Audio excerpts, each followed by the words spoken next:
Cop. What are you doing here? This isn't your neighborhood. Father. We're on vacation, just stopping for snacks. Cop. Don't lie to me. Hands behind your back. Mother. Please, our children are watching. Cuffs click. Kids cry. The father stays silent. It was supposed to be the perfect getaway. The Johnson family had planned this vacation for months, packing up the car, booking a quiet cabin near the mountains, and promising their two children, Aiden and Maya, that this would be a week of laughter, hiking, and long evenings roasting marshmallows under the stars. For once, Marcus Johnson, husband, father, and seasoned FBI agent, wasn't thinking about work. He wasn't thinking about informants, criminal investigations, or wiretaps. He was just a dad, with his wife Dana beside him and their kids in the back seat, singing along to songs on the radio. They had stopped at a roadside gas station in a small town just off the highway. The kind of place that looked quiet, almost too quiet, with peeling paint on the signs and suspicious stares from the locals when outsiders pulled in. Dana noticed it first. The eyes. People standing outside the store, staring as Marcus stepped out of the SUV to fill the tank. He was dressed casually, jeans and a polo shirt, but his presence was commanding. Tall, confident, with the kind of calm demeanor that made him seem unshakable. Still, the looks they got weren't just curious. They were hostile. Inside the gas station, Dana guided the kids toward the snacks aisle while Marcus went to the counter to pay. The cashier, a middle-aged man with narrowed eyes, looked at him like he was trouble. Marcus was used to it. He'd grown up with it. Even as an FBI agent, he knew his badge didn't erase the color of his skin in the eyes of strangers. When they walked back out to the car, two police cruisers had pulled up, lights flashing, sirens off. The officers stepped out slowly, hands already resting on their holsters. Marcus felt his chest tighten. He'd trained agents on how to de-escalate situations like this, but nothing prepared him for seeing his children's terrified faces pressed against the SUV windows. "Sir," one officer called out, his tone clipped. "We got a report of a suspicious vehicle. Step away from the car." Dana's heart dropped. "Suspicious vehicle? We're just getting gas." "Ma'am, please stay back," the second officer barked, already advancing toward Marcus. Marcus raised his hands calmly, the way he'd told countless young black men to do when he spoke at community meetings. "Keep your hands visible. Stay calm. Don't make sudden moves." He'd given that advice as an agent, as someone who believed in the system. Now, standing in front of his family, he realized how fragile those words really were.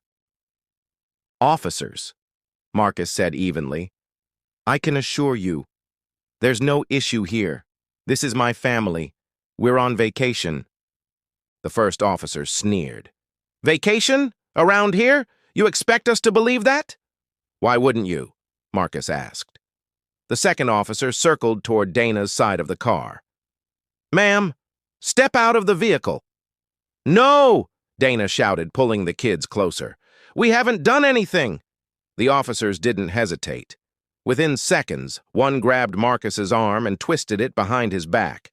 Dana screamed as the other officer yanked open the car door. The kids started crying, begging them to stop. "Daddy!" Aiden yelled. Marcus clenched his jaw. He could overpower these men easily. He'd gone through years of tactical training, but he couldn't. Not here, not with his children watching. Instead, he let them slap the cuffs on his wrists, the cold metal biting into his skin. "You're making a mistake," Marcus said, his voice steady but firm. The officer shoved him toward the hood of the cruiser. "We'll decide that." What the officers didn't know was that Marcus wasn't just any man on vacation. He was part of an ongoing FBI operation. Hidden in his car was a secure briefcase with sensitive files and an encrypted device that contained evidence from a months-long investigation into police corruption. And if they ran his name, it wouldn't just pop up as some random suspect. His profile was flagged at the highest level of federal clearance. Inside the SUV, Dana's hands shook as she tried to comfort the children. "It's okay, babies. It's okay." But her eyes said something else. Fear, fury. Marcus, still pressed against the cruiser, locked eyes with his wife for a moment. A silent message passed between them. Stay calm. Trust me. The officers began peppering him with questions, their tone dripping with suspicion. Where are you headed? Why are you driving this car? Who really owns it? Marcus answered each one calmly, even as rage simmered beneath his composed exterior. Officer, he said finally, before this goes any further, I need you to call your supervisor. Now. The officer laughed. Why? You think you're somebody important? Marcus looked him dead in the eye. You'll find out soon enough. One of the officers radioed for backup. Minutes later, another cruiser pulled up. This time, a sergeant stepped out. He was older, with graying hair and a skeptical look. As he approached, Marcus spoke first. Sergeant, I'm Special Agent Marcus Johnson with the FBI. You're detaining me unlawfully. I suggest you confirm my credentials before this escalates further. The sergeant frowned, clearly unsure whether to believe him, but when Marcus recited his badge number and the name of his field office, the sergeant stiffened. He knew that format. He knew this wasn't a bluff. Run it, the sergeant ordered one of the younger officers. The moments that followed felt like an eternity. The kids were still crying, Dana holding them close. Marcus stood cuffed, his expression unreadable. Finally, the officer who'd run the check came back, his face pale. Sergeant, he's legit. He's FBI. The sergeant froze, then turned to the officers who had cuffed Marcus. You idiots. Marcus slowly lifted his head, his calm cracking just enough to reveal the fire in his eyes. Now you see the problem. You didn't ask questions. You didn't investigate. You assumed. You humiliated my wife. You terrified my children. And for what? The sergeant swallowed hard, motioning for the cuffs to be removed. But it was too late. The damage was done. As the metal clicked open, Marcus flexed his wrists, his voice steady but sharp. I've spent my career fighting to make this system better, to believe in it. But tonight, you reminded me of what my community has always known. For some of us, no badge, no title, no amount of service will ever be enough to protect us from your prejudice. The officers stood in stunned silence. Dana gathered the children, glaring at them as if her eyes alone could burn through their excuses. Marcus walked back to his SUV without another word. He didn't need to raise his voice. His very existence, his truth, was the loudest statement of all. The flashing red and blue lights reflected across the gas station's glass doors, casting a surreal glow over the family vacation that had suddenly turned into a nightmare. 2 squad cars now blocked the exit, hemming in the family's SUV. The mother's trembling hand clutched the kids tighter, while the father stood cuffed, his jaw clenched, trying to remain calm. The first officer, broad-chested and sneering, walked circles around the father like a predator inspecting prey. So, what's the real story, huh? You all just passing through? His voice dripped with suspicion, as though being a black family on the road was in itself a crime. The father spoke steadily. We're on vacation, driving south, that's it. But the officer wasn't satisfied. He barked at his partner. Run the plates again. Something's off. The second officer, nervous but eager to impress, typed on the patrol car's computer. Plates come back clean, Sarge. The sergeant narrowed his eyes. Run it again. People like this always have something to hide. The words sliced the air. The children shifted uncomfortably, sensing the insult beneath them. The oldest, maybe 12, whispered, Dad, why don't they believe you? His small voice cracked under the weight of confusion and fear. The father bent slightly, speaking through clenched teeth. Stay calm. Just watch me. But things only escalated. The cops rifled through the family's belongings without permission. The cooler was dumped, sandwiches and juice boxes spilling onto the pavement. The mother protested, You can't do that! That's our property! The officer smirked.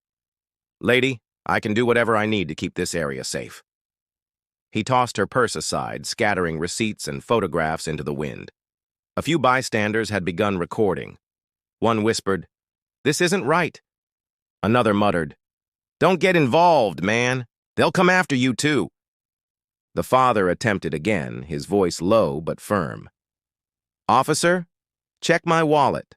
There's identification you need to see." The sergeant snorted. "Oh, what? A fake badge? Heard that one before. You think you're slick?" He yanked the leather wallet from the father's back pocket and flipped it open. His laugh echoed into the night. "Nice try. Special agent, please, anyone can buy this online." The handcuffs tightened with each word, biting into the father's wrists. He fought the urge to lash out. One wrong move could make this go from humiliating to deadly. The younger officer, though, looked uneasy. He leaned toward his sergeant. It looks pretty real. Shouldn't we at least—" "Shut up," the sergeant snapped. "He's playing you. They all do. Family, kids, vacation, that's the cover story. Watch, we'll find drugs in the trunk." At his signal, the younger cop pried open the SUV. The children burst into tears as backpacks were tossed, toys flung across the pavement. A teddy bear landed in a puddle, its soaked fur a cruel metaphor for innocence trampled. The mother's voice rose with anguish. "Stop it! They're just children's things!" But the officers were deaf to her cries. The sergeant kept circling, his smirk widening with each protest. He thrived on the spectacle, on the power imbalance. This wasn't law enforcement anymore. It was domination. The father's calm cracked for the first time. He turned his head sharply, locking eyes with the sergeant.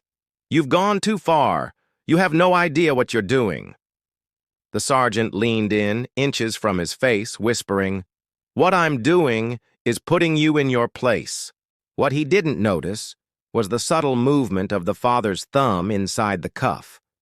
With deliberate precision, he had pressed a small button on the edge of his belt buckle, activating a silent signal known only to a few. A distress code routed directly to the bureau. Somewhere, miles away, alarms pinged, phones rang, agents were mobilized. Back at the gas station, the situation deteriorated. The sergeant ordered, "We're towing the vehicle, probably stolen anyway." He barked at his partner. "Call it in." The younger cop hesitated.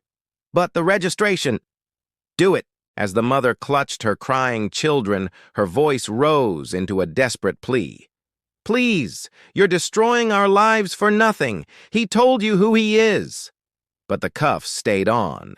The threats grew harsher. The humiliation deepened. The air was thick with dread, every second dragging like an eternity. Then, just as the sergeant sneered, "Say goodbye to your little road trip," headlights flooded the lot. 3 unmarked SUVs roared in, screeching to a halt. Doors flew open, and men and women in tactical gear emerged, weapons drawn, moving with chilling precision. The officers froze. The bystanders gasped. The sergeant's smirk finally cracked. One agent shouted, "Federal Bureau of Investigation, step away from him, now!" The rising action had reached its boiling point. The gas station, moments ago filled with chaos and screaming children, fell into a stunned silence as the black SUVs fanned out in formation. Doors slammed, boots thundered across the pavement, and voices, clear, sharp, commanding, cut through the night. "FBI, step back! Hands where we can see them!" The sergeant's jaw hung open, his confidence evaporating like mist in the headlights. He looked at his partner, who was frozen, wide-eyed, still holding one of the children's backpacks as though it were evidence of a crime. What is this?" the sergeant stammered, his voice suddenly uncertain. A tall agent in tactical gear advanced, weapon lowered but steady. His tone was lethal calm. "You just assaulted and illegally detained one of our own. Federal jurisdiction now. Step away from the suspect." He pointed, not at the handcuffed father, but at the officers themselves, "or you will be treated as hostile." The words landed like a hammer. The father, still cuffed, finally raised his head. His voice was quiet but carried a weight that silenced even the sobs of his children. "I told you. You never listened." The sergeant tried to regain control, puffing up his chest. "Wait a damn minute. This man claimed to be FBI, but we couldn't verify." The agent cut him off, flipping open a tablet. Within seconds, a dossier filled the screen. The father's name, photo, credentials, commendations, years of undercover work, cases cracked wide open. His status wasn't just legitimate, it was decorated. "This man," the agent said, turning the screen toward the officers, "is a senior field agent with 15 years of service. And you just humiliated his family, endangered his children, and ignored every warning." The younger officer paled. He whispered, "Oh, God." His grip on the backpack loosened, and it thudded to the ground. The sergeant's face twisted between denial and dread. That badge could still be fake." Before he could finish, the father's cuffs were unlocked by an FBI agent. He rubbed his raw wrists and stepped forward, towering with quiet authority. His voice trembled not with fear, but with fury contained by sheer discipline. "You want proof?" He pulled back the collar of his shirt, revealing a chain with a hidden encrypted security token. One of the agents scanned it, and a digital confirmation pinged loudly in the night. The sergeant staggered back, his last thread of defiance breaking. His own radio crackled, dispatch confirming the nightmare. "Be advised, suspect detained at the gas station is an active FBI agent. Repeat, FBI." The younger officer slumped against the squad car, his breathing ragged. The sergeant, though, still tried to bluster. "This is a misunderstanding. Protocol. Protocol?" The father's voice cut like glass. He stepped closer, eyes blazing. "Protocol was to listen when I identified myself. Protocol was to de-escalate. Protocol was to protect my family, not terrorize them." The children, still clinging to their mother, watched as their father transformed from victim to authority. They saw his dignity restored, though scarred. The lead FBI agent gave the order. "Disarm them." In one swift motion, the officers were stripped of their weapons. The sergeant's gun clattered to the pavement, his hands raised in stunned disbelief. For the first time, he knew what it felt like to be powerless under the weight of authority abused. Bystanders who had been recording whispered in awe. "Oh my God, he really is FBI." Another muttered, "They're finished. Completely finished." The father turned to his children kneeling. His voice softened, though it still trembled with anger. "It's over. You're safe now." His daughter buried her face in his chest, sobbing. Then he rose, facing the two officers one last time. His words were calm, deliberate, final. "Tonight, you didn't just arrest a black man. You arrested a federal agent. You destroyed your careers, but worst of all, you proved exactly what my children fear every time they see lights flashing behind us. You proved that even innocence is never enough when your skin looks like mine." The silence that followed was heavier than any siren. The FBI agents took the cops into custody. Their Miranda rights echoed bitterly, the same lines they had mocked the family with minutes earlier. Cameras captured it all, evidence piled higher than their excuses could ever climb. As the family's SUV was gently repacked by FBI hands, the father stood tall, his wife gripping his arm, his children safe at his side. He had endured the humiliation, but in the end, truth and authority had shifted back where they belonged. For the sergeant and his partner, though, the night was just beginning. Their downfall had only started. The flashing lights had faded. The gas station, once a stage of chaos, was now eerily quiet. Only the distant hum of traffic broke the silence. The FBI had secured the scene, and the racist officers were escorted into the back of unmarked vehicles, their heads bowed, their bravado gone. The family sat together on the curb, huddled close. The children clutched their teddy bear, now damp and dirty, but safe in their small hands. The mother wrapped an arm around them both, her eyes weary but relieved. An FBI colleague approached, kneeling beside the father. "We'll handle everything from here. Internal Affairs has already been notified. Those men won't wear a badge again." The father nodded but didn't speak right away. He was staring at his wrists, still marked with angry red welts from the cuffs. They weren't just physical wounds. They were symbolic, etched into his memory and, worse, into his children's. Finally, he whispered, "Do you know what hurts the most?